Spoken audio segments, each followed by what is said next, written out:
On ಮಾಡುತ್ತಿದ್ದಂತೆ cylinder ಸ್ಫೋಟಕಗೊಂಡಿದ್ದು ಓರ್ವ ವ್ಯಕ್ತಿ ಮೃತಪಟ್ಟಿದ್ದು ಇಬ್ಬರು ಮಕ್ಕಳು ಗಾಯಗೊಂಡಿರುವ ಘಟನೆ ಚಿಕ್ಕೋಡಿ ತಾಲೂಕಿನ ಸದಲ್ಗಾ ಪಟ್ಟಣದಲ್ಲಿ ನಡೆದಿದೆ. ಕೂಲಿ ಕೆಲಸಕ್ಕೆ ಬಂದಿದ್ದ ಮಹಾರಾಷ್ಟ್ರದ ಬೀಡ್ ಮೂಲದ ಸೂರ್ಯಕಾಂತ್ ಸೇಳ್ಕೆ ಮೃತ ದುರ್ದೈವಿ.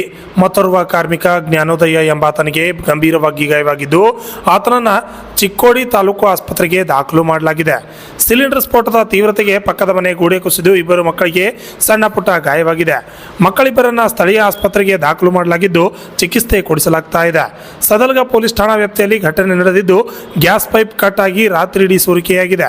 ಇದರ ಅರಿವು ಇರದ ಸೂರ್ಯಕಾಂತ್ ಬೆಳಗಿನ ಜಾವ ಅಡುಗೆ ಮನೆ ಲೈಟ್ ಆನ್ ಮಾಡಿದ್ದಾರೆ. ಈ ವೇಳೆ ಏಕಾಏಕಿ ಬೆಂಕಿ ಹತ್ತಿಕೊಂಡು ಸಿಲಿಂಡರ್ ಬ್ಲಾಸ್ಟ್ ಆಗಿದೆ.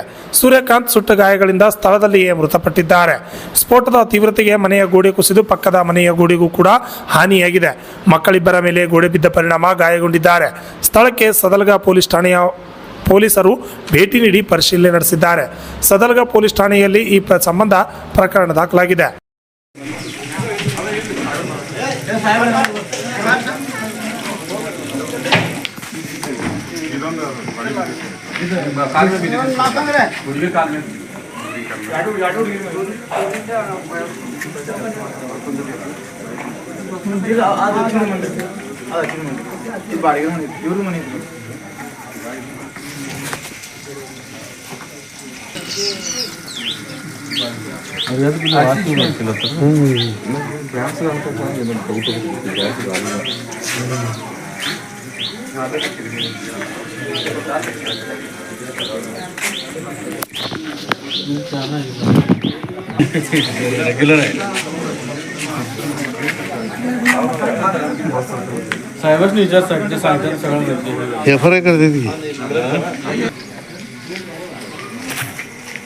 Shashidhar Kokatnur, RJ32 Kannada news, Chikkodi.